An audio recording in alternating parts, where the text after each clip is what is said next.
Dominant Protector. Credit to the author. 2,851-60.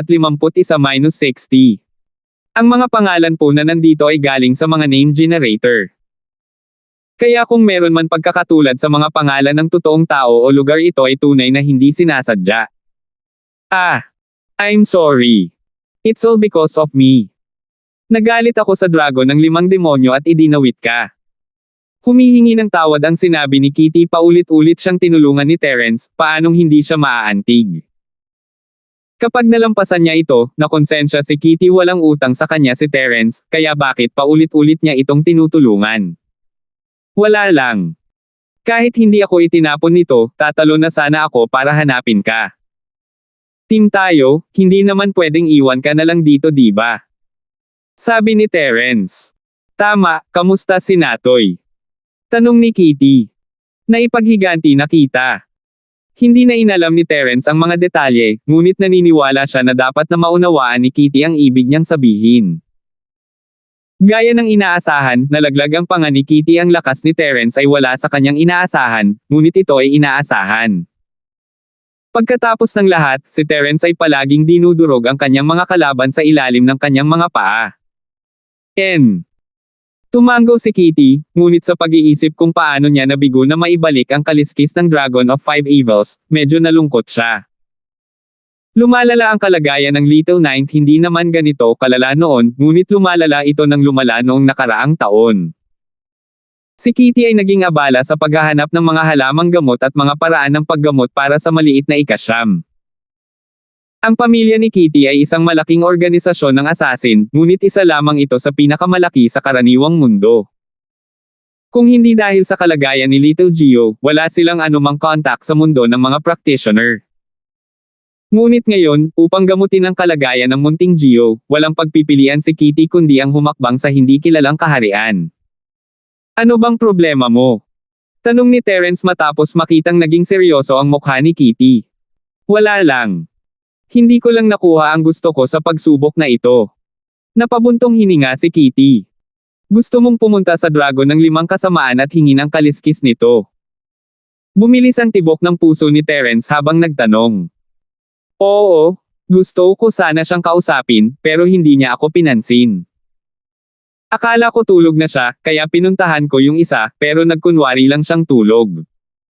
Binuhat niya ako at itinapon sa bangin. Nanlulumong sabi ni Kitty. Naisip ni Terence na ang paraan ni Kitty sa paggawa ng mga bagay-bagay ay medyo sobra, ngunit sinong mag-aakala na ganito kalakas ang dragon kung hindi siya mismo ang lumaban dito? At saka, hindi alam ni Kitty ang lakas ng Dragon of Five Evils. Kalimutan mo na, mag-iisip ako ng ibang paraan.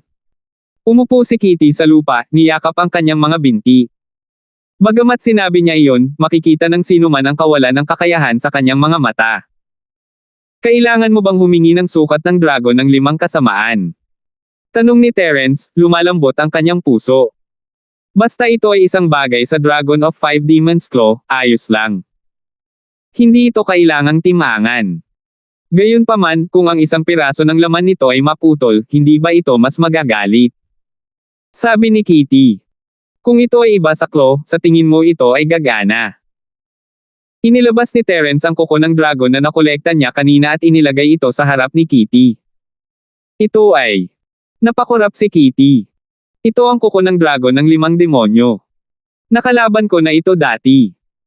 Ginamit nito ang kuko nito para saksakin ang isa sa mga kaibigan ko, ngunit nabali ang kuko, kaya itinago ko ito. Sabi ni Terence. Nagulat si Kitty, hindi niya akalain na ang kuko ng dragon ay nasa kamay ni Terence. Nangangahulugan ba ito na hindi siya nagpunta dito para sa wala?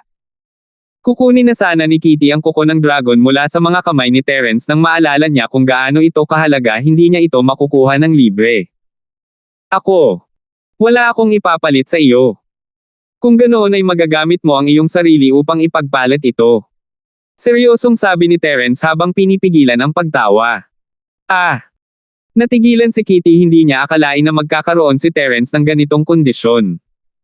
Pwede ba? Maaari mo bang baguhin ang kondisyon?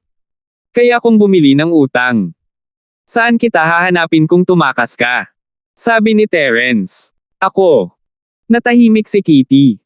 Tama, saan siya hahanapin ni Terence kung tatakbo siya? Ang punto ay talagang gusto ni Kitty ang kuko ng dragon mula kay Terence, kasama nito, may pag-asa para sa pagbawi ni Xiaoju.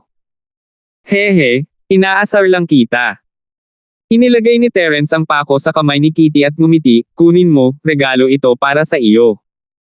Huwag palaging isipin na napakasama ng iba sa hinaharap. Hindi napigilan ni Kitty ang kanyang mga luha habang kinukuha niya ang kuko ng dragon mula kay Terence. Bakit ka umiiyak ulit? Di ba sabi ko nagbibiro lang ako?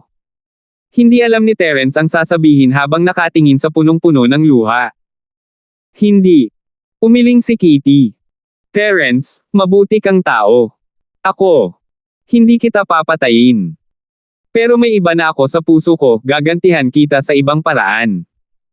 Ito ba ay isang mabuting tao card? So be it. Nakangiting sabi ni Terence, hindi talaga nag-abala. Salamat. Napangiti si Kitty sa kanyang mga luha. Paano ko gagamitin ang bagay na ito? Hindi maisip ni Terence kung paano nalulunasan ng mga kuko ng dragon ng 5 kasamaan ang isang tao, kakainin na lang ba natin ito? Hindi ko rin alam. Nalaman ko lang ang paggamit ng Dragon of 5 Evil's Claws pagkatapos ng mahabang panahon na magtanong-tanong at maghanap ng maraming sinaunang libro. Paano ko ito gagamitin? Sabi ni Kitty, sa tingin ko ito ay sa pamamagitan ng pagkain nito. Sige, kunwari hindi ako nagtanong. Maghanda na tayo at bumalik sa ligtas na lugar, sabi ni Terence.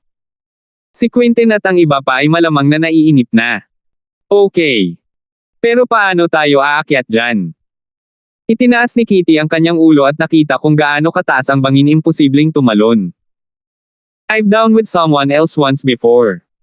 May mga naiwan tayong marka sa pag-akyat sa bangin doon. Kailangan lang nating sundin ang mga marka at tumalon. Sabi ni Terence habang nakaturo sa isang lugar na hindi kalayuan. Mabuti naman. Nakahinga ng maluwag si Kitty, hindi niya talaga alam kung paano makakaakyat doon kung hindi. Magaling siya sa Qigong, ngunit hindi niya kayang tumalon ng ganoon kataas. Dinala ni Terence si Kitty sa lugar kung saan siya tumalon at umakyat kasama ang. Nagpasya siyang subukan ito, kaya tumalon siya patungo sa unang landing point na tinamaan ni Teresa. Ha! Bumangon si Terence nang may kumpiyansa, ngunit napagtanto niya ang problema pagkatapos niyang tumalon. Hindi siya tumalon ng kasing taas ng Teresa. Wala pa sa kalahati ng lakas ni Teresa ito ang pagkakaiba sa pagitan ng Earth Class Late Phase at Sky Class Late Phase Peak. 2,852.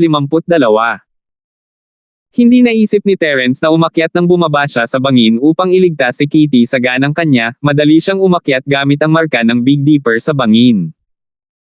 Ngunit ngayon, napagtanto ni Terence na siya ay mali, nakalimutan niya ang pinakamahalagang bagay, at iyon ang pagkakaiba ng lakas sa pagitan niya at ni Teresa. Ang bilis ni Terence sa pagtakbo ay halos kapareho ng isang Sky Class Master, ngunit hindi iyon nangangahulugan na pareho ang explosive power ng kanyang purong enerhiya. Ang taas na maaaring tumalon ng isang Sky Class Master ay hindi isang bagay na maabot ni Terence gamit ang kanyang kasalukuyang purong enerhiya. Napakurap-kurap si Kitty nang makita niya si Terence na tumalon at lumapag, na pagtanto niya rin ang problema. Nakita niya ang mga markang iniwan ng Big Dipper, ngunit ang taas ng mga markang iyon ay isang bagay na hindi maabot ni Kitty. Alam niya ang sarili niyang Qigong walang paraan para tumalon siya ng ganito kataas, at ang kabiguan ni Terence ay nagpabago sa kanyang mukha. Masyadong mataas ang mga markang ito, hindi ako makatatalon. Hindi rin ako makatatalon doon. Mapait na ngumiti si Terence.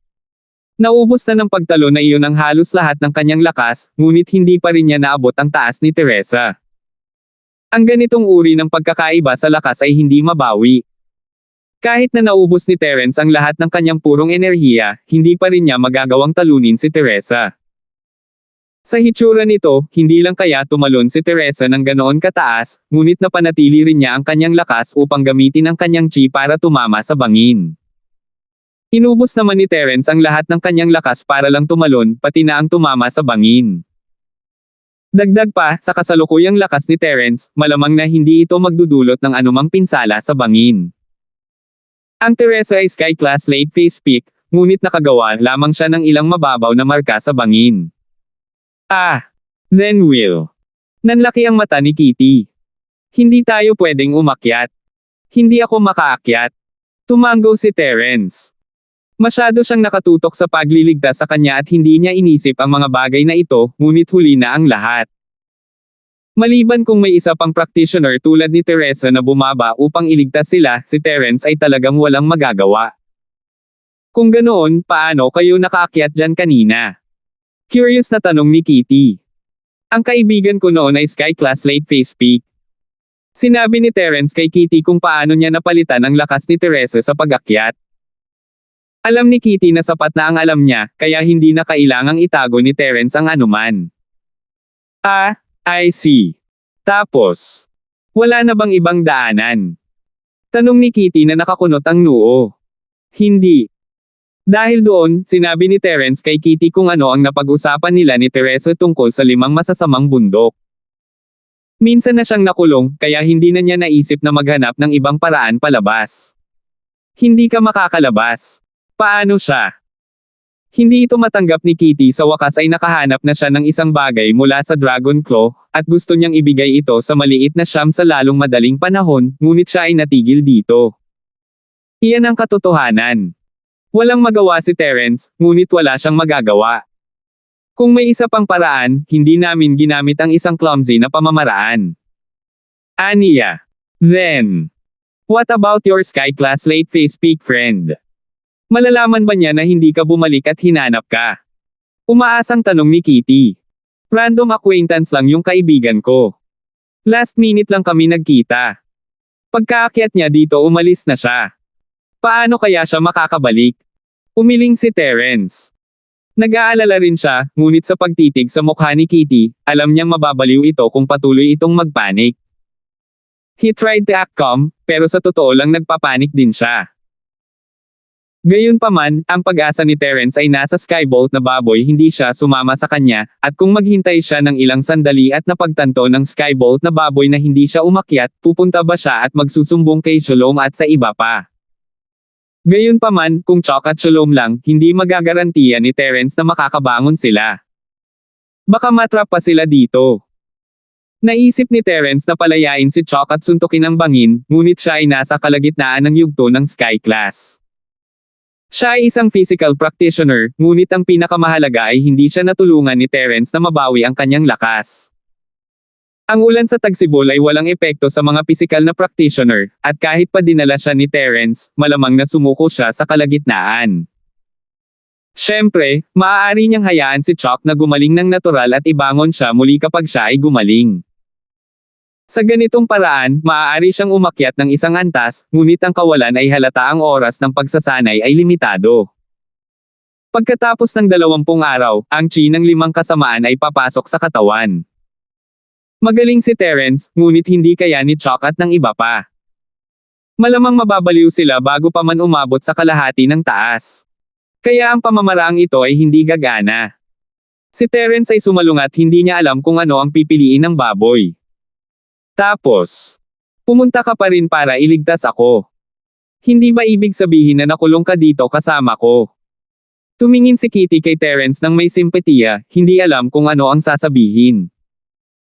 Nakita niya ang tulong at pangangalagang ibinigay sa kanya ni Terence, ngunit hindi niya alam kung paano ito babayaran. Hehe. Ngumiti si Terence, ngunit hindi nagsalita. Masasabi niya sa marka sa singsing ni Kitty na nagmula ito sa lugar kung saan siya nagsanay noong bata pa siya, at dahil malapit siya sa ika-9 na prinsesa, tiyak na isa siyang pangunahing disipulo doon. Ngunit si Terence ay bata pa noon, at ang kanyang alaala ay nananatili sa kanyang pagkabata. Ni hindi niya naalala si Gabi at ang ika-9 na prinsesa, lalo pa ang babaeng ito. Gaya nga ng kasabihan, 18 beses na nagbabago ang mga babae kapag sila ay lumaki, malamang na wala siyang impresyon dito. Si Gabi ay anak ng kanyang Panginoon, at ang ika-9 na prinsesa ay ang kanyang ampon. Magkasosyo ang dalawa sa pagsasanay noong bata pa si Terence, at mula noon, itinuro sa kanya ng kanyang master na bilang isang team leader, hindi siya maaaring sumuko sa sinumang miyembro ng koponan, kailangan niyang magkaroon ng diwa ng pagkakaisa at pagtutulungan. Ito ang isa sa mga dahilan kung bakit hinanap ni Terence si Kitty. Iniisip ang tungkol kay Gabby at ang ika-9 na prinsesa, nakaramdam ng kaunting emosyonal si Terence. Ilang taon na siyang hindi nakabalik, at oras na para bumalik at makita sila. Mula sa sama ng loob sa mga salita ng ika-9 na prinsesa, narinig ni Terence na labis siyang nalungkot na hindi siya nakabalik upang makita siya sa loob ng maraming taon. Sadyang ang dating buhay ni Terence ay umaanod at hindi matatag, siya ay nabubuhay sa kanyang mga araw na walang permanenteng tahanana. 2,853. Ngayong tumira na siya, makakatagpo siya ng panganib sa kanyang buhay, ngunit iba ito sa dati. Mayroon siyang layunin ngayon, at isang pakiramdam ng presensya. Matapos tingnan si Carla, tumingin muli si Terence sa ika-9 na prinsesa. Sabi ko sa'yo, miyembro ka ng team ko. Hindi ako susuko sa alinman sa mga miyembro ng team ko. Sabi ni Terence. Natagpuan ni Kitty ang mga salitang pamilyar, ngunit hindi niya lubos na mailagay ang kanyang daliri dito. Nakaramdam lamang siya ng pasasalamat kay Terence sa kanyang puso, at nagpasya siya na kung matagumpay niyang makaalis sa lugar na ito, gagawin niya ang lahat para matulungan si Terence na mahanap ang mga bagay na kailangan niya sa Europe. Huwag kang masyadong mabalisa, there will always be a way. Kumain muna tayo. Gutom ka na diba? Tanong ni Terence. Medyo. Hinawakan ni Kitty ang walang laman na tiyan. Nag-aalala siya na hindi siya makakaalis sa lugar na ito, ngunit ngayong sinabi ni Terence, nagugutom na talaga siya. Kung gayon, hintayin mo ako dito, manghuhuli ako ng isda sa lawa doon. Dahil doon, tumayo si Terence at naglakad patungo sa lawa na itinuro sa kanya ng baboy na skyboat. Tumingin si Kitty sa likod ni Terence habang lumalayo ito, puno ng masalimuot na damdamin at guilt ang puso nito. Ibinunyag ng oras ang puso ng isang lalaki, nagtrato siya ng masama kay Terence, at para itong gumanti ng kabaitan na may puot, ngunit wala siyang pakialam sa nakaraan at palaging tinutulungan siya kapag siya ay nasa panganib. Si Kitty ay hindi isang taong may pusong bato, kaya paanong hindi siya mahahawakan? Si Terence, natural, ay hindi alam na nagbago ang opinyon ni Kitty sa kanya. Nakahuli siya ng ilang isda at mabilis na bumalik sa kinaroroonan niya kanina. Nilinis niya ang mga isda at inilagay sa isang malinis na lugar, nagsimulang i-barbecue ang mga ito. Sige, kain na tayo. Ibinigay ni Terence ang karamihan sa inihaw na isda kay Kitty, ngunit isa lang ang kinuha niya para sa kanyang sarili. Ikaw. Bakit isa lang ang kinain mo? Tanong ni Kitty, medyo nahihiyang itago ang lahat sa sarili. Isa akong spiritual practitioner, kaya magiging maayos din ako pagkatapos ng ilang sandali. Physical practitioner ka, kaya mas mabagal ang paggaling mo. Sabi ni Terence. Kung gayon, hindi ako tatayo sa seremonya. Tumango si Kitty. Ang pagkakaiba sa pagitan ng mga spiritual practitioner at physical practitioner ay ang mga spiritual practitioner ay maaaring sumipsip ng chi ng mundo at gawin itong kanilang sariling enerhiya para sa kanilang sariling paggamit, habang ang mga physical practitioner ay maaari lamang palakasin ang kanilang mga katawan sa pamamagitan ng patuloy na pagpapalakas ng katawan. Kahit na maaari ring gamitin ng mga physical practitioner ang nakapalibot na chi para sa kanilang sariling gamit pagkatapos nilang magsanay sa martial arts, mas mabagal pa rin ang kanilang bilis ng paggaling kaysa sa mga spiritual practitioner. Mabagal na naubos ng mga physical practitioner ang kanilang enerhiya, dahil ginamit ng mga kasanayan sa martial arts ang espiritual na chi sa kanilang paligid sa halip na ang kanilang sarili. Ang bawat isa ay may sariling mga pakinabang at disadvantages. Gayunpaman, kung ang isang physical practitioner ay hindi gumamit ng kanilang martial arts, mawawala ang epekto ng bramble arts ng nato'y maaari itong magpakita ng 80% ng chi pabalik sa 240%, ngunit kung ang isang physical practitioner ay hindi gumamit ng kanilang martial arts at ginamit lamang ang kanilang sariling katawan upang tamaan ang nato'y, ang chi ay hindi magbabalik sa lahat. Gayunpaman, kahit na hindi alam ng mga masters mula sa Divine Fist position ang tungkol dito, hindi sila makakagawa ng malaking pinsala kay nato'y gamit lamang ang kanilang pisikal na lakas. Pagkatapos ng lahat, ang pisikal na masters ay umasa sa kanilang mga kakayahan upang manalo. Ito rin ang dahilan kung bakit ang mga pisikal na masters ay hindi katugma para sa mga espiritual na master sa mababang antas, ngunit kapag sila ay nasa mataas na antas, sila ay karaniwang mas malakas kaysa sa mga espiritual na Panginoon ng parehong antas. Ito rin ay dahil ang chi na ginamit ng mga pisikal na masters ay nasa paligid ng kanilang katawan, hindi tulad ng mga espiritual na Panginoon na gumamit ng kanilang sariling chi. Kung mas mataas ang antas ng pisikal na mga masters, mas maraming espiritual na chi ang magagamit nila, at natural na mas malakas sila. Napuno si Kitty ng inihaw na isda, at umupo sa lupa, tulala na nakatingin sa bangin. Dumidilim na ang langit, ngunit hindi siya inaantok na kulong siya rito, at hindi niya alam kung kailan siya makakalabas. Terence, ano sa tingin mo? Kung hindi tayo mag-iisip ng paraan para makalabas kapag tapos na ang oras, papasok ba sa ating katawan ang chi ng 5 kasamaan at magiging sanhi ng paglihis ng chi? Nag-aalalang tanong ni Kitty. I don't think so. I'll walk around tomorrow at tingnan kung may daan palabas. Sabi ni Terence. Tumango si Kitty. Hindi niya alam kung bakit, ngunit pagkatapos ng napakaraming pinagdaanan kasama si Terence, lalo siyang nagtiwala sa kanya. Ang mga salita ni Terence ay nagpagaan sa kanyang pakiramdam. Kinaumagahan, nagsimulang maghanap ng paraan si Terence para makaalis, ngunit wala siyang mahanap. Mukhang alam na alam ni Teresa ang lugar na ito. Kung sinabi niyang walang paraan, walang paraan. Dahil narito si Teresa para tumanggap ng mana, dapat na mas marami siyang alam tungkol sa 5 kasamaan na bulubundukin kaysa kay Terence. Hindi makahanap ng paraan si Terence at sumuko. Lumingon siya sa lawa at nagpatuloy sa paghuli ng isda. Pagkatapos makahuli ng ilang isda, bumalik si Terence sa kinaroroonan nila ni Kitty at nagpatuloy sa pag-ihaw. Hindi makaupo si Kitty at walang magawa nang makitang bumalik na si Terence. Ano ang maitutulong ko sa iyo? Bakit hindi ko linisin itong mga isda? Ayos lang. Sanay na ako. Wait lang. Umiling si Terence at nagsimulang maglinis ng isda. Lungsod ng Iron Lake. Mabilis na natapos ni Andy ang pakete ng sigarilyo. Sinubukan niyang bawasan ang bilang ng mga sigarilyong hinihit-hit niya, ngunit hindi rin nagtagal at natapos niya ang huling pakete ng sigarilyo. Kinuha ni Andy ang kanyang telepono at tatawagan sana si Mr. Lang nang tumunog ang kanyang telepono. Sa kanyang pagtataka, ito ay mula kay Mr. Lang. President Lang, tatawagan lang sana kita. Nakangiting sabi ni Andy. President Lane, nagmamadali ka ba?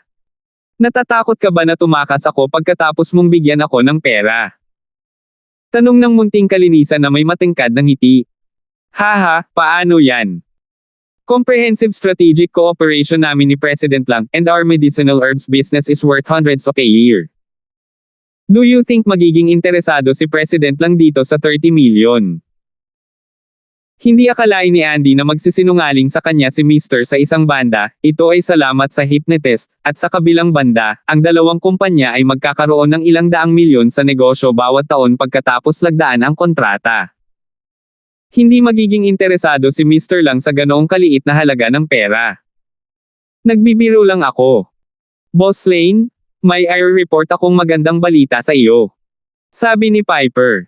Oh, anong good news? May sigarilyo ka na naman. Nagulat na tanong ni Andy. Mayroon tayong mga sigarilyo, ngunit lahat sila ay na-book out kaagad pagdating nila.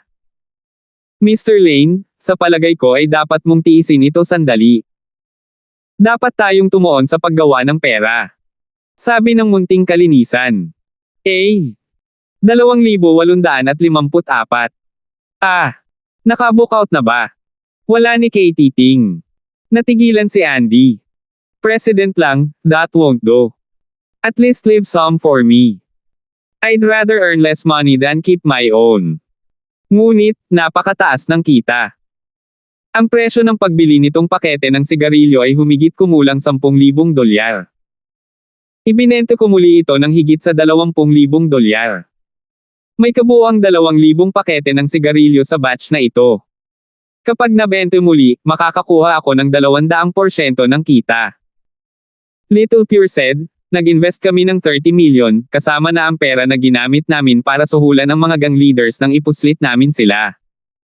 Itong batch ng mga paninda ay naibenta ng mahigit 50 million. Mahigit 20 million ang tubo niyan. Kung gayon hindi ito isang malaking bagay. Iwanan mo ako ng 10. Hindi, 20. Akala ni Andy ay mamahalin ang mga sigarilyo, pero hindi naman ganoon kamahal. Nakahinga siya ng maluwag at nag-order pa. 20. I'll try my best. 10 should be fine, but 20 depends on the situation. Ang maliit na kadalisayan ay nag-alinlangan sandali at sinabing, "Oh tama, Pangulong Lane, hatiin natin ang perang kinita natin. Makakakuha tayo ng 13 milyon bawat isa. Ililipat ko ba ito sa account ng iyong kumpanya? Oh, ito lang ba ang negosyong gagawin niya? Hindi mo na uulitin in the future." Natigilan na tanong ni Andy. Napakatokso ng kita siya ay isang konserbatibong tao, at kahit na mainam na manatili sa negosyo, ang pagsisimula ng isang negosyo ay medyo mahirap. Ayaw niyang bitawan ang pagkakataong ito. Dagdag pa, ang mga sigarilyo ay naging isang pangangailangan sa kanyang buhay, at kung wala ang mga ito, hindi niya maisip kung gaano siya magtitiis. Subconsciously, umaasa siyang magpapatuloy ang negosyo. Masyadong malaking pera ang suhulan ng mga snakeheads kapag tumawid na tayo sa hangganan. This time, through connections. Next time, I'm afraid they'll have to spend about 20 to 30 million before they willing to help US smuggle ships. Kung ganoon, wala naman masyadong tubo. I'm thinking of doing it once and forget about it. Kung tutusin, limitado ang ating kapital, President lang said, playing hard to get. It's not interesting to go through it again. I see. Hindi alam ni Andy ang mga detalye ng smuggling. Lagi siyang gumagawa ng maayos na negosyo, at kahit na gusto niyang mag-import ng isang bagay, dadaan siya sa opisyal na customs channel. Hindi niya kailanman hiniling sa isang smuggler na gumawa ng isang barko na magpuslit, kaya naniwala siya sa sinabi ni Mr. Lang. Gayunpaman, hindi payag si Andy na sumuko. Kung gayon, dapat ba nating dagdagan ang dami ng mga kalakal na bibilhin natin sa bawat oras, o dapat ba nating kausapin muli ang mga leader ng gang na iyon? It's not impossible. First, I'm afraid that I'll take up too much of your funds. Pangalawa, I'm afraid na isipin mo na hindi tama ang negosyong ito at hindi magiging interesado dito. Sabi lang ni President, we can do some research on the funds. As for this business, I'm not interested in such a huge profit. How can that be possible? I see, Mr. Lang, nasaan ka? Hahanapin kita at pag-uusapan natin ito ng detalyado. Nasa hotel ako. I'll take Piper to your company to talk about it. Dadalhin din kita ng sigarilyo on the way. Sabi ng munting kalinisan. Sige, hihintayin kita sa kumpanya. Sabi ni Andy. Makalipas ang kalahating oras, dumating si Rustem sa opisina ni Andy kasama ang hypnotist, at malugod silang tinanggap ni Andy sa reception room. President Lang, you're amazing. Napakalaki ng tubo mo sa loob lang ng ilang araw. Ito ay hindi tulad ng Andy ay hindi nakakita ng pera bago, ngunit upang kumita ng napakaraming pera sa loob lamang ng ilang araw, ito ay isang bilis na hindi maaaring maliitin. Haha, masyado kang mabait. Wala lang. Kung hindi dahil sa malaking suporta ni President Lane, hindi ako kikita ng ganito kalaki. Ngunit hindi imposible na ipagpatuloy natin ang pamumuhunan. Kumaway ng kamay ang munting kalinisan at ngumiti. Yes, the more you invest, the greater the return. Halimbawa, pag nag-invest ka ng ilang daang milyon, mas malaki ang return. Sinamantala ni Piper ang pagkakataon at sinabi, tama. Tapos mag-invest tayo ng 500 million. Sana kumita pa tayo. Hindi alam ni Andy kung ano ang nangyayari, ngunit isang matinding pagnanais na mamuhunan ang biglang lumitaw sa kanyang isip. Sabi niya nang hindi man lang nag-iisip. Ayos lang. Pumirma tayo ng panibagong kontrata at ituloy ang negosyong ito. Sabi ng munting kalinisan. Okay, walang problema. Magsisimula akong makalakom ng pera sa loob ng 2 araw. Hindi gaanong kumita ang kumpanya ni Andy matapos maging ahente ng miracle doctor sa medical company ni Larkins, ngunit marami silang cash flow. Mahirap para sa kanila na makalakom ng 100 milyon noong ginagamot ni Terence si Edmund, ngunit ang 500 milyon ay hindi naging problema ngayon. Bagamat karamihan sa mga ito ay nagmula sa pondo ng kumpanya, okay pa rin na paminsan-minsan ang paglustay ng ilan. Kung tutusin, malaki ang tiwala ni Terence sa bahay ni Lane, at hindi pa niya sinuri ang mga account noon. Maraming puwang si Andy para gawin ang mga bagay-bagay. The contract is still the same as last time, change number lang. Sabi ni Piper sabay kuha ng kontrata sa bag niya at iniabot sa kanya. Tumango si Andy at tiningnan ang kontrata. Kapareho ito ng huli, ngunit hindi naayos ang halaga ng puhunan. No problem. I'll sign it now and raise the funds for you. Ilang beses na silang nagkatrabaho, kaya walang anumang hinala si Andy at pinirmahan niya ang kontrata. Sa susunod na mga araw, nagsimulang mangolekta ng pera si Andy para sa maliit na Pure. Ginamit niya ang pondo ng kumpanya para bumili ng mga halamang gamot para sa medikal na kumpanya ng Miracle Doctor na si Larkins, pati na rin ang ilan sa pera mula sa mga kliyente, at inilipat ito sa account ni Mr. Lang. Sa pamamagitan ng sigarilyo, magiging mas komportable ang mga hinaharap na araw ni Andy. Naninigarilyo siya araw-araw, nagpapanta siya kung paano ang 500 milyon ay biglang magiging 1 bilyon. Sa pamamagitan nito, walang sino man ang magdududa sa kanilang kakayahang palawakin. Gayunpaman, makalipas ang 2 araw, muling tumawag ang kaunti dalisay. Boss Lane? Ako na. Sabi ng munting kalinisan. President Lang, what's the matter? How's the organization of our goods? Tanong ni Andy. Halos ayos na ang mga bilihin, pero may mga bagay pa akong gustong i-discuss sa'yo. Gagawin natin, paano kung gagawin natin ng malaki? Tanong ng munting kalinisan. Gumawa ka ng malaki. Anong ibig sabihin nun? Paano mo pinalaki? Nagulat na tanong ni Andy. How about this? I'll go with Piper, and we'll talk in detail in your company. Sabi ng munting kalinisan. Sige, hihintayin kita sa kumpanya. Sabi ni Andy. Sa pagkakataong ito, napakabilis na dumating ng Little Pure and Piper. Wala pang 20 minuto matapos ibaba ang telepono, nakarating na sila sa reception room ng kumpanya ni Andy Lane.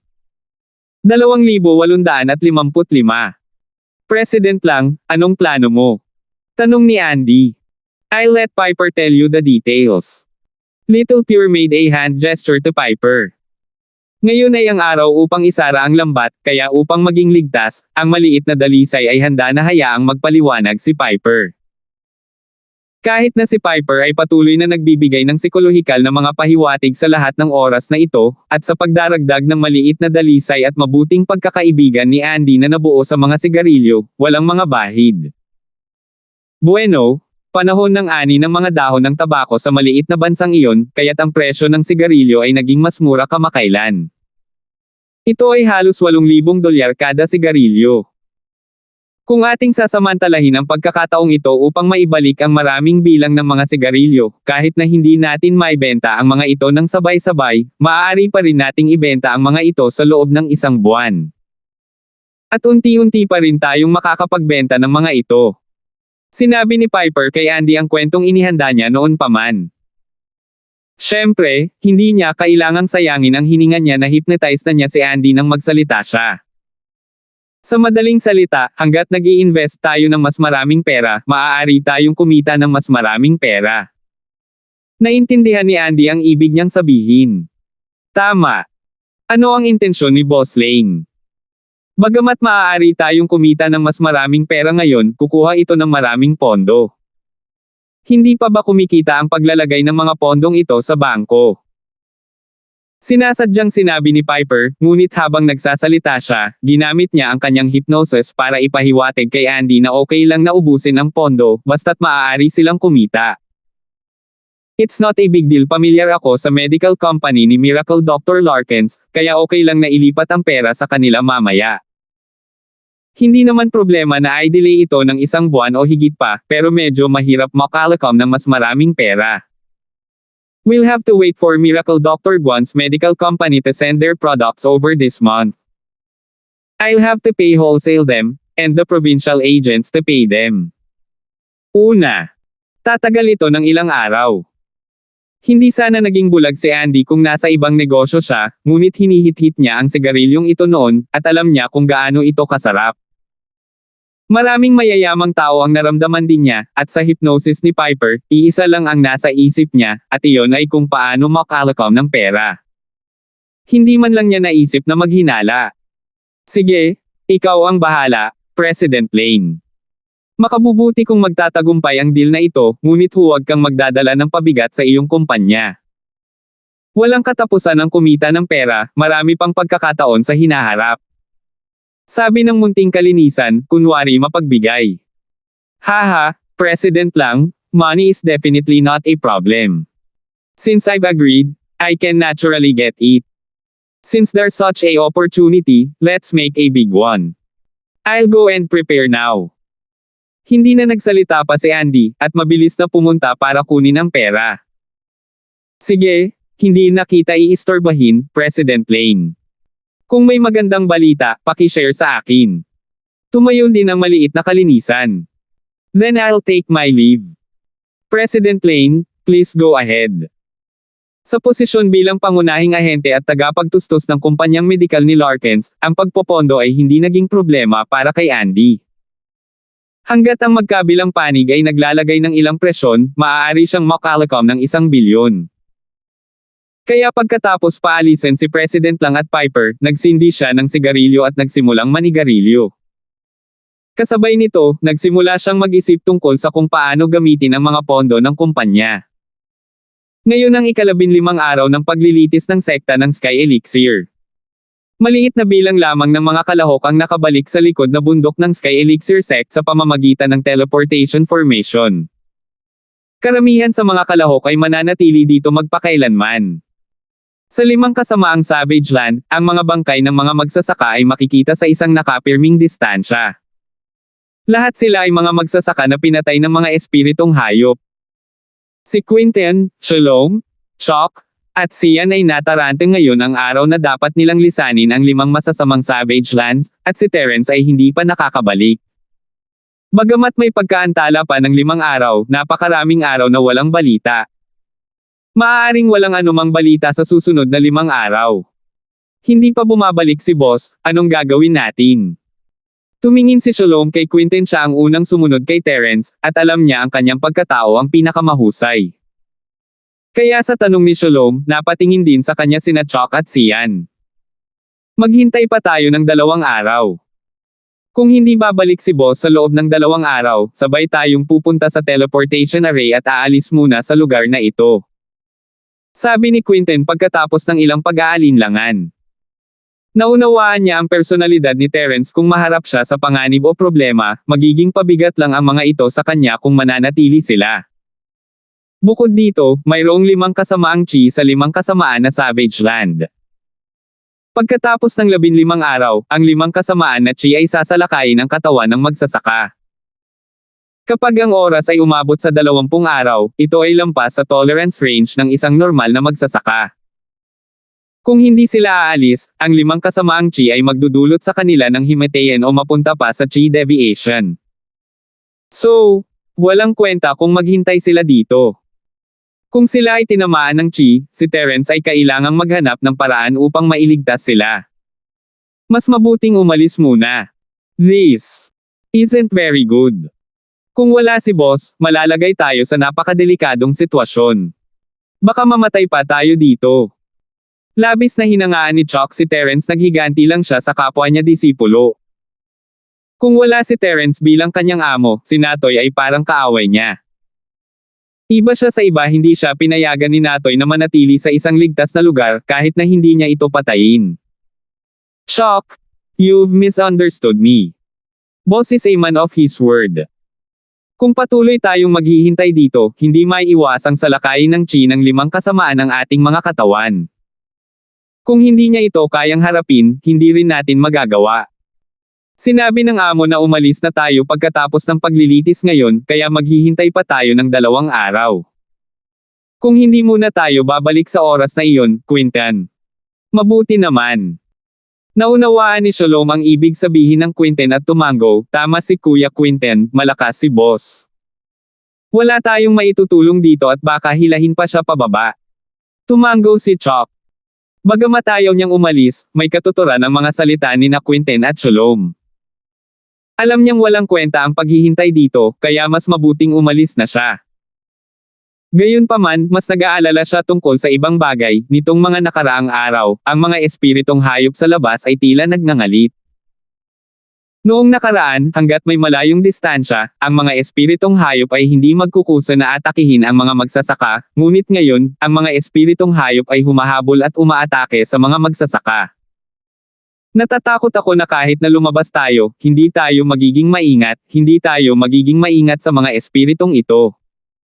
Ito ay talagang isang dilema.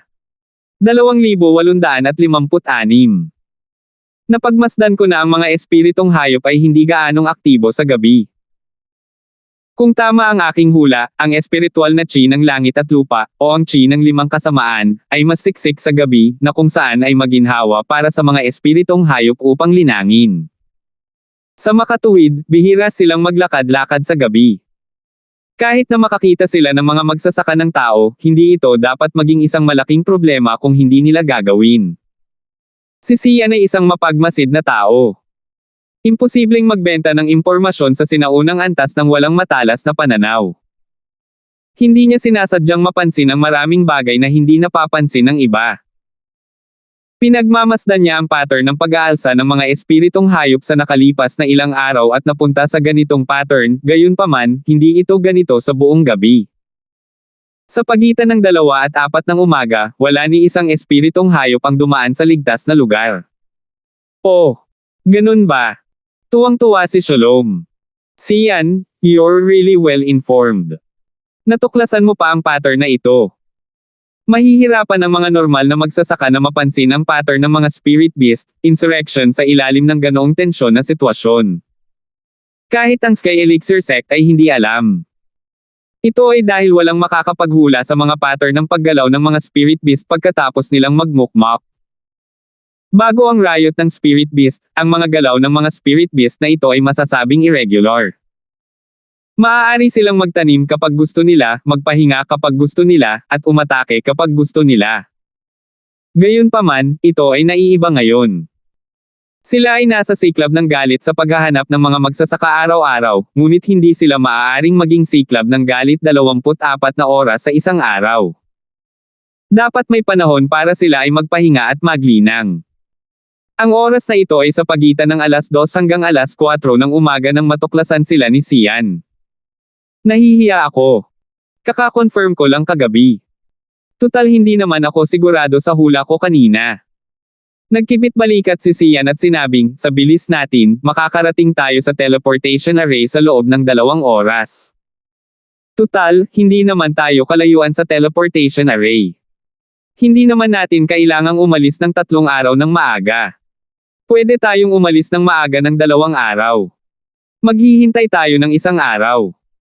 Mabuti naman at maghihintay pa tayo ng 3 araw. Tumango si Quentin. Ito ang magandang panahon para subukan ang mga alituntunin ng insurrection ng Spirit Beast. Sa ilalim ng bangin ng 5 halimaw na bundok, si Terence ay nanghuhuli at nag-iiho ng isda para kay Kitty. Araw-araw siya ay sumuko na sa paghahanap ng daan palabas, at si Kitty ay naging tahimik din, lalo na sa pagtatapos ng pagsubok na papalapit ng papalapit. Mas lalo siyang nanlumo. Terence, ika-15 araw ngayon ang pagsusulit. Sa tingin mo ba hindi tayo makakalabas? Tanong ni Kitty habang kinukuha ang inihaw na isda mula kay Terence at pinasok ito sa kanyang bibig ng mekanikal. Kung hindi ka makalabas, hindi ba masama ang manirahan dito? Nakangiting paliwanag ni Terence. Sa katunayan, nag-aalala rin si Terence, ngunit walang silbi ang mag-alala kapag wala siyang ibang pagpipilian. Haha, huwag mo akong subukang aliwin kung mananatili tayo rito ng higit sa 20 araw, ang chi ng 5 kasamaan ay papasok sa ating katawan, at mamamatay tayong lahat dito. Mapait na ngumiti si Kitty. Bagamat wala akong gaanong karanasan sa lipunan at ako ay isang tanga, alam kong totoo ang mga patakaran ng paglilitis. Mabigat ang puso ni Terence sa mga salita ni Kitty. Ang chi ng 5 kasamaan ay mabuti para sa kanya, ngunit hindi para kay Kitty. Walang magawa, pumasok siya sa espasyo ni Jade. Hoy, sabi ko, Senior Old Ghost, may magandang ideya ka ba para umalis ako sa lugar na ito? Direktang tinanong ni Terence ang makamulto. Ang bagay ay nanatili sa sulok at hindi sumagot kay Terence. Hoy, alam kong hindi ka patulog, kaya sagutin mo ako dali. Kung hindi, kung mamatay ako dito, makakalimutan mo ang tungkol sa paglilinang. Itong Jade Space ay nakatali sa akin. Kung mamamatay ako, baka wala na itong Jade Space. Pagbabante ni Terence. Hindi ka mamamatay. Ang Chinang 5 kasamaan dito ay hindi nakakapinsala sa iyo. Sa halip, ito ay kapaki-pakinabang. Kahit na hindi ito kasing dalisay ng espiritual na chi sa Jade Space, magagamit mo pa rin ito para sa paglilinang. Sa wakas ay nagsalita ang nakakatakot na bagay, hindi mo ba ako may istorbo? Napakahirap para sa akin na pumasok sa isang dormant state. Hindi yun sigurado. Paano kung ang chi ng 5 kasamaan ay pumasok sa aking katawan? May mga aksidente sa lahat, at kahit na walang anumang mga aksidente, walang saysay na mamuhay akong mag-isa dito. Baka magpakamatay pa ako. Binyantaan ni Terence ang multo. Nako, kung ayaw mo talagang mabuhay, wala akong magagawa. Aalis na lang ako sa Jade Space. Gaya nga ng sinabi ko kanina, kahit na hindi kasing dalisay ng chi ng 5 kasamaan dito, kaya ko pa ring magtanim. Hindi nagmamadaling sinabi ng makamulto, pag-isipan mong mabuti bago ka mamatay. Sige, nakikiusap ako. May paraan ka ba para mapaalis ako? Sinabi ni Terence, sinusubukang gamitin ang parehong taktika ngayong nabigo ang kanyang banta. Wala talaga ako. Umiling ang demonyong bagay. Bakit hindi mo tawagan ang isang espiritong hayop na maaaring lumipad? Kakausapin ko ito at tingnan kung kaya ka nitong iangat. Hindi nakaimik si Terence.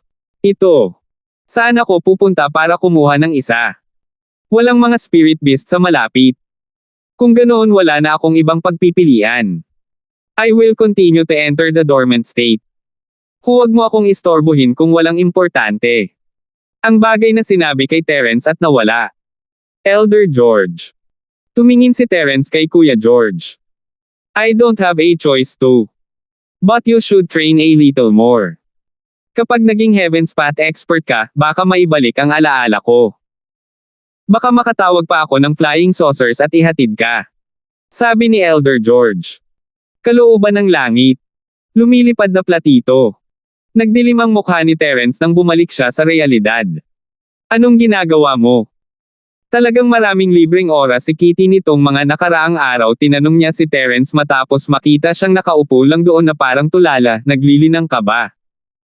Hindi ko ginawa, nag-iisip ako ng paraan para makalabas, umiling si Terence. Nakaisip ka na ba ng paraan? Tanong ni Kitty.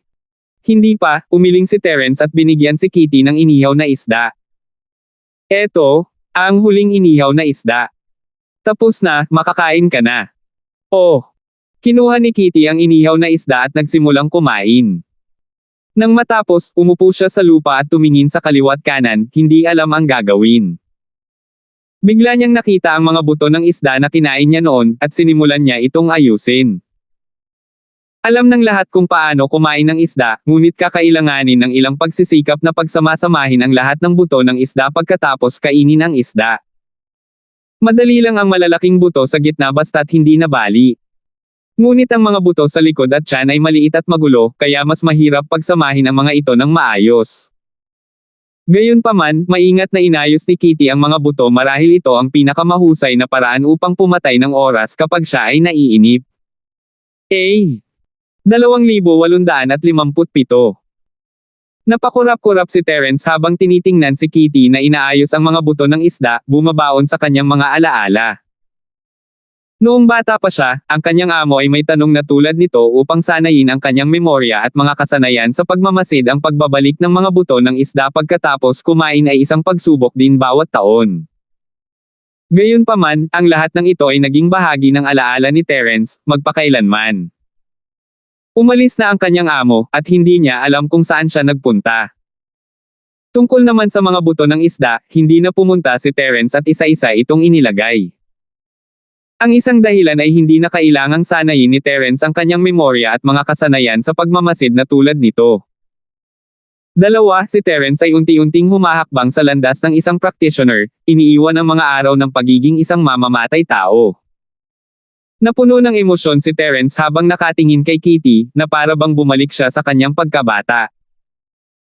Hindi na nagulat si Terence na alam ni Kitty kung paano ito gawin, siya ay mula sa assassin organization, pagkatapos ng lahat, at ang ganitong uri ng pagsasanay ay dapat na medyo karaniwan. Kaya lang, hindi siya gaanong pamilyar dito, at parang ilang taon na rin mula noong huli niya itong ginawa. Nakatuon si Kitty sa pagsasama-sama ng mga buto, hindi lang si Terence, ngunit pakiramdam niya ay bumalik din siya sa kanyang pagkabata. Normal para sa mga tao na gunitain kapag sila ay nasa kawalan ng pag-asa, at ito ay pareho para sa kanya. Bago niya namalayan, kalahating oras na ang lumipas. Dati, kailangan lang ni Kitty ng ilang minuto para pagsamasamahin ang isang set ng buto ng isda, ngunit iba na ngayon. Minsan, kailangan niya ng kalahating araw para pagsamasamahin ang isa.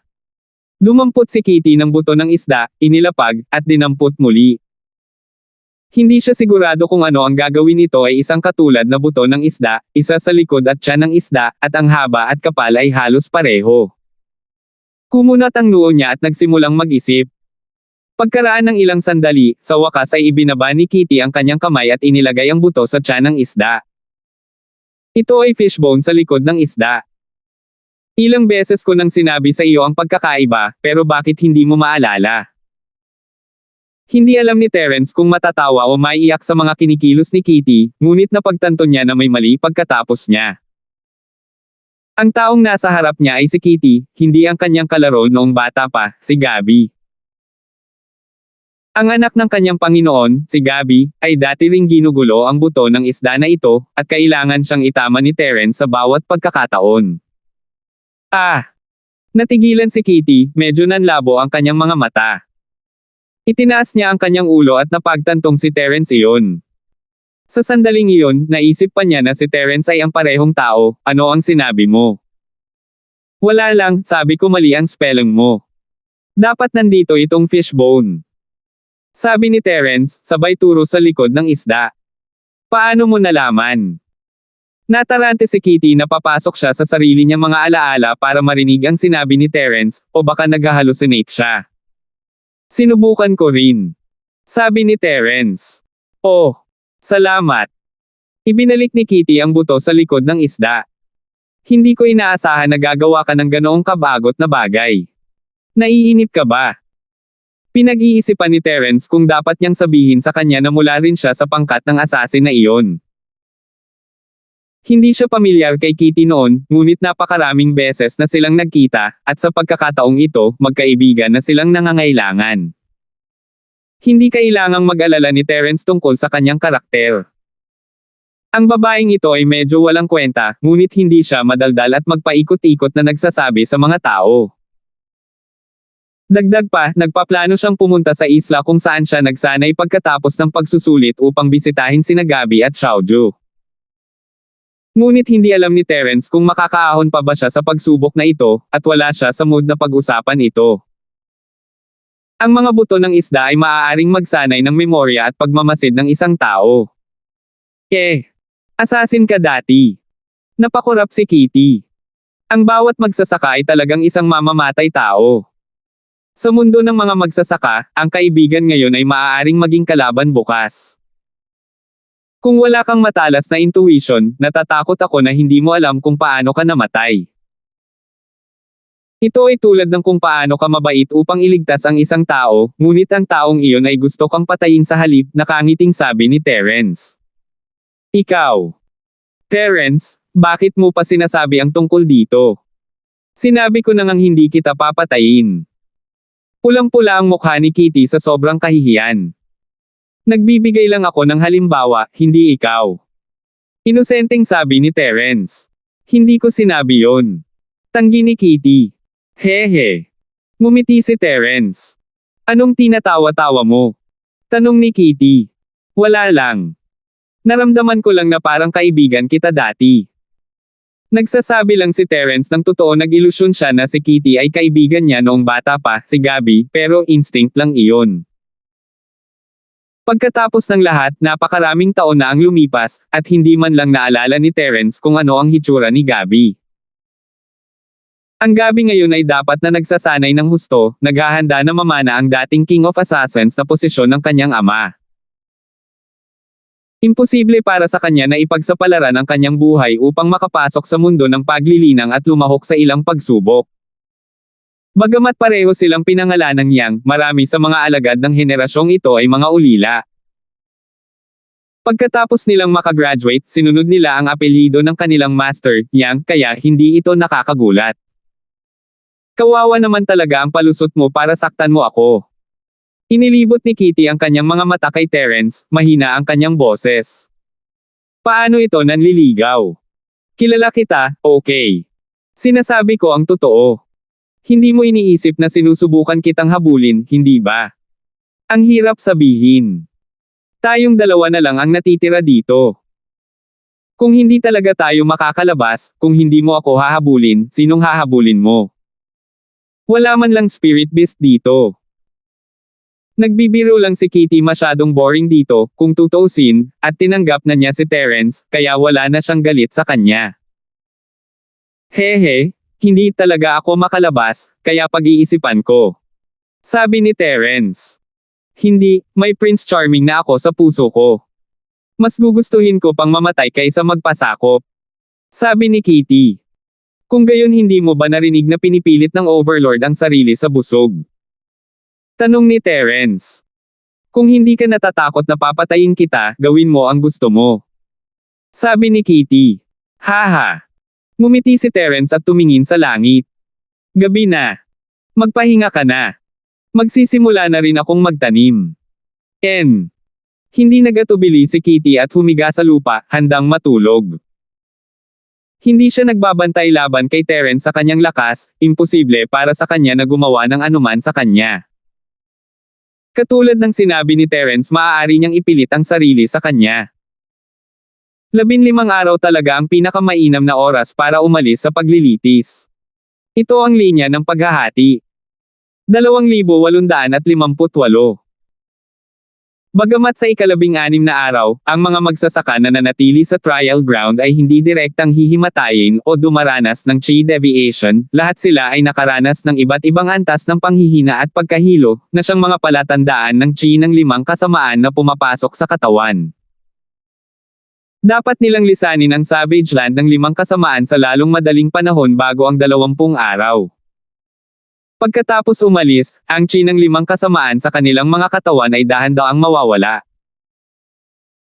Kapag lumipas ang 20 araw, sila ay hihimatayin o magdurusa sa chi deviation, ngunit ang chi ng 5 kasamaan sa kanilang mga katawan ay hindi automatikong mawawala. Si Quentin at ang iba pa ay nagkaroon ng 2 problemang ito sa magkaibang antas. Sina Quentin at Chuck ay Sky Class Masters, ngunit hindi pa sila ganoon kalakas. Si Quentin ang pinaka-naapektuhan, sinundan ni Sian. Quentin, kung hindi talaga natin kaya, umalis na tayo mamayang gabi. I think your condition is the most serious and I'm afraid you can't hold on. If something really happened to you, then boss will be very worried. Sabi ni Shalom.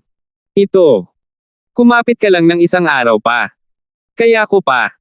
Kung hindi babalik si boss bukas, aalis na tayo. Sabi ni Quentin pagkatapos ng ilang pag-aalinlangan. Mabuti naman. Tumanggo si Shalom. Sa ilalim ng bangin, si Kitty ay nasa parehong sitwasyon, ang kanyang sitwasyon ay mas malala pa kaysa kay Quentin.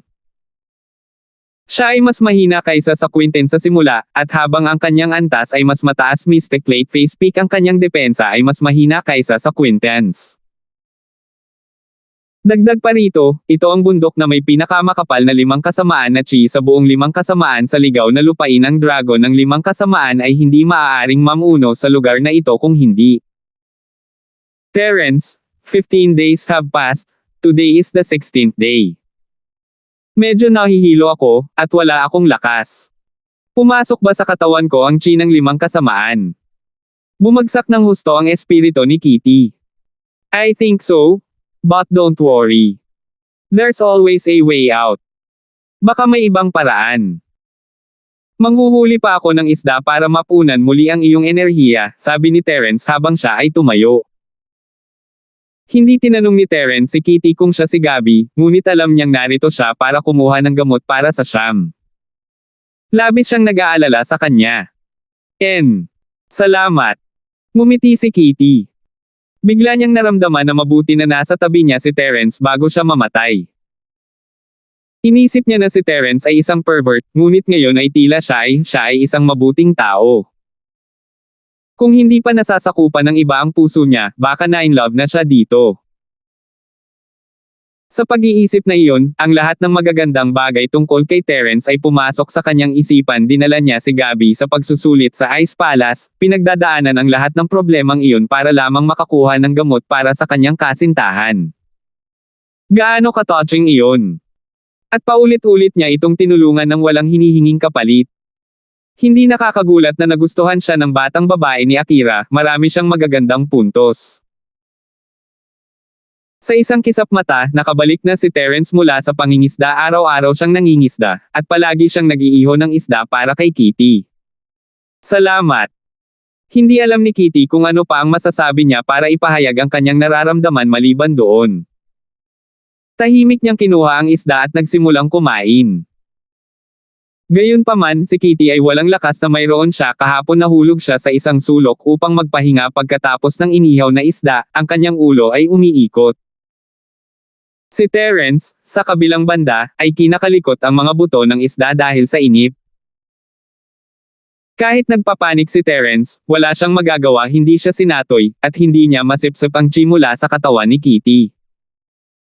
Si Kitty ay hindi rin isang spiritual practitioner, at hindi niya ito matutulungan na pinuhin o paalisin ito. Tama ang kapahamakan na iyon. Ang chi ng 5 kasamaan ay hindi nakakapinsala kay Terence. Wala siyang pinagkaiba noong una siyang pumasok sa trial ground, puno ng lakas. Sa pagbuo ng teleportasyon ng Sky Elixir Sect, matagumpay na nakarating sina Quinten, Shalom, Chok, at Sian sa teleportation formation ayon sa hula ni Sian. Nakabalik silang ligtas, at nang makarating silang 4 sa bundok, ang mga disipulo ng sektang Elixir ng Langit ay dumating upang tingnan sila. Kayong 4, mangyaring pumunta sa ika-8 elder ng ating sekta at isumite ang iyong pangalan at gamot sa espirito para sa paglilitis. Tumingin si Harry sa 4, at tumalon ang kanyang puso nang makita ang Quinten. Hindi ba't tagasunod iyon ni Terence? Bakit hindi lumabas si Terence? Natoy ba siya? Sa pag-iisip na iyon, nadama ni Harry ang saya. Parang tama ang naging desisyon niya na umasa kay Natoy. Bakit pa naroon si Terence? Ika-17 araw na ng pagsusulit, at ang tagasunod ni Terence ay nasa labas. Walang dahilan para hindi siya lumabas. Gayunpaman, ang lalong ikinalito ni Harry ay kung bakit hindi pa lumalabas si Natoy. Namatay ba siya kasama ni Terence? Gayunpaman, wala siyang pakialam kung si Natoy ay nabuhay o namatay. Kung siya ay namatay, gayon din. Si Shalom, mula sa sinaunang pamilyang Fang, ay matagumpay na nakakuha ng trial na elixir. Chok, mula sa sinaunang makajos na kamao na palasyo. Matagumpay kang nakakuha ng espiritual na gamot. Si Sian, Rogue Cultivator, ay matagumpay na nakakuha ng isang espiritual na gamot. Si Quinten, mula sa Hidden House Hale, ay nakatanggap ng isang damong espiritu. Hindi naging problema para sa unang 3 na makapasa sa pagsusulit, ngunit ang Quinten, isang mystic mula sa isang nakatagong antas, ay nakapasa rin. Ito ay medyo misteryoso. Siya ang unang taong nakapasa sa pagsubok na ito na may mababang lakas. Gayunpaman, ang Sky Elixir Sect ay hindi masyadong nagulat nang makita silang 4 na lumabas na magkasama. Sa orihinal, silang 4 ay mayroon lamang 2 espiritong damo sa kanilang mga kamay, na nakuha nila mula sa 2 disipulo ng madilim na palasyo sa gabi. Gayunpaman, sa daan, maswerte silang nakakita ng 2 magsasaka na pinatay ng mga espiritong hayop. Sa kanilang mga katawan, nakakita sila ng 2 pang espiritong damo, kaya bawat isa sa 4 ay may isa. Pagkatapos ng pagpaparehistro, ang 4 sa kanila ay maaaring bumalik sa Sky Elixir Inn upang maghintay para sa mga panghuling gantimpala sa pagsubok. Kapag natapos na ang 20 araw, ang mga gantimpala sa pagsubok ay ipapamahagi. Bagamat mayroong isang malaking grupo ng mga disipulo ng Sky Elixir Sect na nakatayo sa tabi ng teleportation formation sa likod ng bundok, mayroon talagang isang simpleng palasyo sa likod nila. Ito ang pansamantalang tirahan ng batang Sect Master ng Sky Elixir Sect, ang makalangit na Silkworm Transformation. Kahit si Harry ay hindi inakala na ang makalangit na Silkworm Transformation ay personal na darating sa labas ng teleportation formation. Inirehistro ni Polong ang mga pangalan ng grupo at nagmadaling pumunta sa palasyo kasama ang listahan. Maingat siyang kumatok sa pinto at sinabing, "Young Sect Master, ako ito, Little Harry." Maliit na Ming. Ang boses ng makalangit na Silkworm Transformation ay umalangaw-ngaw mula sa loob ng palasyo, "Ming Peach, buksan mo ang pinto." 2850. Oo, Young Sect Master. Mabilis na nagpunta ang maliit na Peach upang pagbuksan si Harry ng pinto, na sumunod sa kanya sa silid. Little Harry, pasado 4:00 na ng umaga, at may mga trial takers na lumalabas sa teleportation array. Ang pagbabago ng makalangit na Silkworm ay malinaw na hindi rin nagpahinga. Duguan ang mga mata niya at medyo haggard ang itsura niya. Mayroong 4 na magsasaka na matagumpay na nakapasa sa pagsubok at ibinalik ang mga halamang gamot ng espiritu ng pagsubok. Mabilis na kinuha ni Harry ang record book at ibinigay kay Darren, "Young Sect Master, ito ang listahan ng pangalan ng 4 na taong iyon." "Oh, tingnan ko." Kinuha ng makalangit na Silkworm Transformation ang notebook mula kay Harry at tiningnan ito. Matapos basahin ang pangalan, mukhang dismayado sila. Wala silang sinabi, at walang nakakaalam kung ano ang iniisip nila. Si Harry ay hindi nang ahas na gumawa ng tunog habang siya ay nakatayo sa gilid at naghihintay. 18 araw na ang nakalipas, at hindi pa rin siya nakakalabas. Ang makalangit na anyong uod ay bumulong sa sarili habang ibinalik ang notebook kay Harry. "Young Sect Master, anong sabi mo? Sinong hindi lumabas?" Hindi narinig ni Harry ang sinabi ng makalangit na Silkworm Transformation at mabilis na nagtanong. "Wala." Umiling ang Heavenly Silkworm Transformation at sinabing, "Pagod na ako at gusto kong magpahinga sandali. Little Harry, pwede ka munang bumaba. Pero kung may lumabas, ipaalam agad." "Oo, Young Sect Master." Tumango si Harry at ngumiti, "Young Sect Master, baka pagod ka. Ipapamasahe pa kita." Kasabay nito, inabot ni Harry ang mga balikat ng makalangit na Silkworm. Pakiramdam niya ay pamilyar na siya sa lugar, at madalas niyang minamasahe ang mga ito, kaya hindi na niya kailangan ng karagdagang tagubilin. Wala sa magandang mood ngayon ang Sky Silkworm Transformation, ngunit hindi ito pinansin ni Harry. Isang malutong na tunog ang narinig, at ito ay lalong nakakatainga. Hindi man lang nahawakan ni Harry ang balikat ng Heavenly Silkworm form bago ito nagpadala ng sampal sa kanyang mukha. Nagulat si Harry at napatalon. Tinakpan niya ang pisngiwala na lahat ng ngipin. Masakit, ngunit hindi niya alam kung ano ang nangyayari. Bumulong siya, "Young Sect Master, bakit mo sinaktan si Ming?" Natigilan din si Little Peach. Hindi ba si Harry ang nagpapamasahe sa kanya sa lahat ng oras na ito? Bakit niya sinaktan si Harry bigla? Anong masahe? Huwag kang masyadong bastos. Little Harry, remember your identity. Galit na sabi ni Heavenly Silkworm. Napatulala si Harry. Ano ang nangyayari? Hindi kaya nawalan siya ng alaala sa pagbabago ng makalangit na uod. Bakit kaya siya magpamasahe noon pero hindi ngayon? Hindi lang siya tumanggi na magpamasahe, sinampal pa niya ito at sinabing nababastos siya. Bakit hindi niya sinabi noon? Bakit ngayon lang niya sinabi? Si Harry ay labis na nanlumo, ngunit naiintindihan din niya ang isang bagay. Tamang sinamahan ng maliit na Peach ang isang soberano ay parang sama-sama sa isang tigre. Walang dahilan para kausapin ang Young Sect Master. Kung gusto kanyang suntukin, suntukin mo siya. Kahit anong sabihin niya, wala ka man lang lakas ng loob na pabulaanan. Oo. Young Sect Master, pasensya na. Masyado akong impulsive. Hinawakan ni Harry ang kanyang pisngi at malapit nang umiyak. Forget it, you can leave now. Naramdaman ng Heavenly Silkworm na medyo masyadong malakas ang reaksyon nito. Nakatingin sa nakakaawang mukha ni Harry na antig ito. Humingi ba ng masahe ang kapatid nito? Kung hindi, sa personalidad ni Harry, hindi siya magkakaroon ng lakas ng loob na gumawa ng ganito. Sa pag-iisip na iyon, biglang napagtanto ng makalangit na Silkworm clone na hindi niya naiintindihan si Harry. Siguradong malas ang lalaking ito. Gayunpaman, bilang young master ng Sky Elixir Sect, kailangan niyang mapanatili ang kanyang dignidad. Hindi siya nagpakita ng anumang pakikiramay nang ipinikit niya ang kanyang mga mata at hinayaan ang maliit na Peach na kunin si Harry. Pagkatapos lamang umalis ng maliit na Peach sa silid ay muling iminulat ng makalangit na Silkworm transformation ang kanyang mga mata. Ano ang nangyari sa akin? Bakit siya nag-aalala sa kanya? Dahil basa.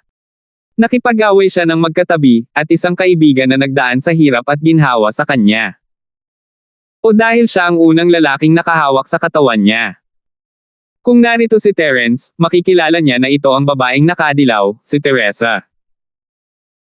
Siya ang nakatatandang kapatid na babae ng Heavenly Elixir Sect, at ang young Sect Master ng Heavenly Elixir Sect. Sa mga unang araw ng pagsusulit, ang kanyang nakababatang kapatid na si Darren ang nagpapanggap bilang young Sect Master, ngunit ngayon ay parang hindi niya ito ginagawa ng maayos. Pinapamasahe pa niya si Harry. Hindi alam ni Teresa kung tatawa o iiyak. Matapos makapasa sa pagsusulit, nagbago siya sa kanyang makalangit na Silkworm transformation at lumipat sa villa. Ang layunin niya rito ay lihim na suriin kung nakapasa si Natoy sa pagsusulit. Si Natoy ay isang mahalagang tao sa plano sa hinaharap ng 5 elemento ng sekta, at iyon ang dahilan kung bakit binigyang pansin ni Teresa ang kanyang balita. Gayunpaman, tila mas interesado si Teresa sa balita ni Terence, kaya hindi na mahalaga ang balita ni Natoy. Kung nangyari ito sa nakaraan, tiyak na inuuna ni Teresa ang planong iyon. Iyon ang kanyang misyon, at gayon din ang misyon ng pag-angat ng Sky Elixir Sect. Ipinangako na sa kanya ng 5 elementong sekta na hanggat nagtagumpay ang plano, ang natitirang kapangyarihan ng 5 elementong sekta ay mapapabilang sa Sky Elixir Sect. Sa oras na iyon, ang Sky Elixir Sect ay magiging numero 1 sekta sa mundo ng cultivation. Para sa mga pangarap ng kanyang ama at lolo, isinakripisyo ni Teresa ang kanyang sarili. Ngunit ngayon, biglang naramdaman ni Teresa na ang lahat ng ito ay isang ilusyon. Ngunit hindi niya ito matatakasan. Ang kanyang buhay ay tumatakbo na ayon sa kanyang plano, at walang paraan upang baguhin ito. Hinawakan ni Teresa ang kanyang dibdib at namula. May kakaiba siyang naramdaman. Namiss niya ang sandaling iyon na naantig siya. Ngunit natatakot siya na wala siyang kinalaman kay Terence sa hinaharap. Kahit na gawin niya, ito ay magiging bilang young master ng Sky Elixir Sect, Sky Silkworm Transformation, at hindi bilang Teresa. Sa oras na iyon, maaaring nakatayo na silang dalawa sa magkabilang panig. Sa pag-iisip nito, medyo nalungkot si Teresa. Hindi na niya aaminin na Teresa siya sa harapan niya. Kailangan niyang maging malakas. Si Teresa ay lumitaw lamang sa panahon ng paglilitis, at ngayong bumalik na siya sa sekta ng makalangit na elixir, siya ay nasa makalangit na pagbabagong anyo. Kailangan niyang balikatin ang responsibilidad na ito. Si Harry at maliit na Peach ay sabay na umalis sa patio. Namamaga pa rin ang mukha ni Harry, ngunit hindi siya nang ahas na uminom ng maliit na reversion pill. Nakahawak lang siya, at ang puso ng munting Peach ay sumakit sa nakita, Brother Kang, bakit hindi ka uminom ng isang maliit na reversion pill? Ang ating Sky Elixir Sect ay maraming mga bagay na ito, ikaw mismo ang gumawa nito. Hindi ako naglakas loob na kainin ito nang hampasin ako ng young Sect Master.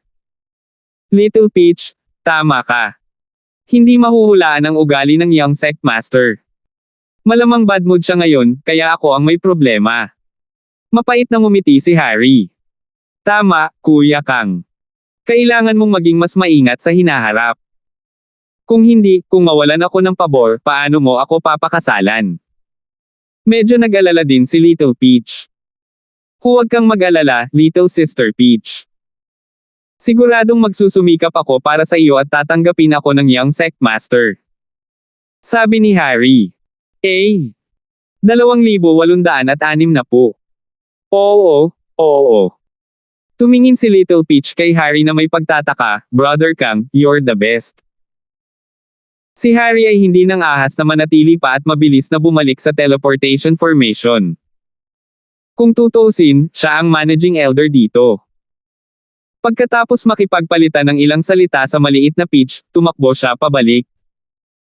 Ang mga iniisip ni Teresa ay biglang tumakbo. Hindi niya inaasahan na makarinig muli ng yabag mula sa pasukan ng palasyo, ngunit sa pagkakataong ito, hindi na ito kumatok. Itinulak nila ang pinto at pumasok. Ang palasyo ay hindi nakalock, ngunit ang mga alagad ng Sky Elixir Sect, maging ang mga matatanda, ay hindi nang ahas na pumasok. Mabilis na binuksan ni Teresa ang kanyang mga mata at tumayo para salubungin sila. Ang mga makapasok sa ganito ay tiyak na mga importanteng tao. Gaya ng inaasahan, ang mga bagong dating ay talagang Patriarch Albert at Patriarch Charlie. Si Teresa ay hindi estranghero sa Patriarch Albert, ngunit hindi siya masyadong pamilyar sa Patriarch Charlie. Bahagyang nanikip ang kanyang puso nang makita niyang biglang lumitaw si Patriarch Charlie. Iilan lang ang nakakaalam tungkol sa relasyon niya kay Patriarch Albert. Kanina pa niya ito tinatago sa kanya. Siyempre, hindi alam ni Teresa na nang lumahok siya sa paglilitis, itinuro na ni Patriarch Charlie kay Patriarch Albert na alam niya na si Teresa ay disipulo ni Patriarch Albert at ang Patriarch na si Albert ay may koneksyon sa Heavenly Elixir Sect. Sa panlabas, si Teresa at Darren ay sumunod kay Patriarch Charlie, ngunit iginagalang pa rin nila si Patriarch Albert bilang kanilang Panginoon. Gayunpaman, may mga bagay na kailangang itago. Kung hindi lang siya at ang kanyang kapatid na si Darren ang magkakaproblema, kundi si Patriarch Albert ay mahihirapan din. Binati ni Huang Yi si Patriarch Albert at Patriarch Charlie. Maingat na yumuko si Teresa at bumati. Tiyangang, tawagan si Master at Tito Master, iwinagayway ni Patriarch Albert ang kanyang kamay. May ilang bagay na inakala niyang palihim, ngunit hindi niya inaasahan na hindi ito may tatago sa mga mata at tenga ni Patriarch Charlie. Sa makatuwid, hindi na kailangang itago ang kanyang master-disciple na relasyon kay Teresa. Oo. Naalarma si Teresa. Gaya ng inaasahan, alam ito ni Patriarch Charlie. Gayunpaman, siya pa rin ang Young Sect Master ng Sky Elixir Sect, kaya't muli siyang sumaludo sa kanya nang hindi nagbabago ang kanyang ekspresyon. Bati ni Chanyeol kay Master at Martial Uncle. Hindi na kailangang maging magalang. Hindi inisip ni Ancestor Charlie ang bagay na ito at ikinaway ang kanyang kamay. Kasalukuyan siyang pansamantalang Sect Master ng 5-Element Sect, kaya bagamat si Teresa ay disipulo ni Ancestor Albert, si Ancestor Charlie ang may pinakamaraming nasabi. Umupo ka na. Dinala ko na ang 5-Element Sect's Physics Test Ball. Ilagay ang iyong kamay dito at tingnan kung matagumpay ang mana. Sa mga mata ni Patriarch Charlie, si Teresa ay isang piraso lamang ng chess. Sinukat niya ang iba kung sila ay kapaki-pakinabang sa kanya. Kung wala silang silbi, sisipain niya sila. Oo. Umupo si Teresa sa sahig ng sala gaya ng sinabi sa kanya, habang si Patriarch Charlie ay naglabas ng isang kahon. Naglabas siya ng isang bilog na butil at inilagay sa harap ng Teresa. It's not your first time taking the test. Subukan ulit. Oo. Mabilis na iniunat ni Teresa ang kanyang kamay at inilagay ito sa physical test ball. Sa isang iglap, nagpakita ang butil ng 5 kulay. Ang 4 sa mga kulay ay lalong maliwanag, ngunit ang isa sa kanila ay medyo madilim, at ang gitna ng kulay na ito ay guwang. Kung narito si Terence, labis siyang magugulat. Ang 5 elemento na sekta ay may ganitong uri ng physics testing bead. Para kay Teresa, mayroon siyang 4 na tunay na katangian at isang walang laman na katangian. Ano? Hindi niya natanggap ang mana ng pinagmulang enerhiya, at 4 na elemento pa rin siyang mandirigma. Agad na nagbago ang ekspresyon ni Patriarch Charlie, at nagulat din si Teresa. Talaga bang nabigo siyang magmana ng kanyang pinagmulang kapangyarihan? Teresa, hindi mo ba sinabi na nakaset up ka na sa kuweba at na-activate mo na ang origin power ng 5 kasamaan sa Five Evils Mountain Range? Naging seryoso ang mukha ni Patriarch Albert habang nagtanong, sa pagkakataong ito, ang mga paghahanda ay napakaangkop, at uminom ka rin ng marrow at bone cleansing pill. Paano ka nabigo? Tama. Baka kung ano pa ang nangyari noong tinanggap mo ang mana. Tanong ni Patriarch Charlie. Ito. Nagulat si Teresa. Hindi niya sinasadyang naisip si Terence, ngunit kung sasabihin niya ang totoo, kahit na wala itong kinalaman kay Terence, malamang na ilalabas ng Charlie ancestor ang kanyang galit kay Terence. Kahit na wala siyang magawa kay Terence dahil kay Boss Bai, posibleng may gagawin siya behind the scenes. What's wrong? May nangyari ba talaga? Anong mali? Nagtaas ng kilay si Patriarch Charlie at nagtanong. Pagkatapos kong matapos ang paunang paghahanda, tatanggapin ko na sana ang mana, ngunit bumalik ang dragon ng 5 kasamaan. Nag-alinlangan si Teresa at sinabi. Ano? Dumating ang dragon ng 5 demonyo pagkatapos mong maging handa. Bahagyang natigilan, sumimangot si Patriarch Charlie at sinabing, hindi dapat ganoon.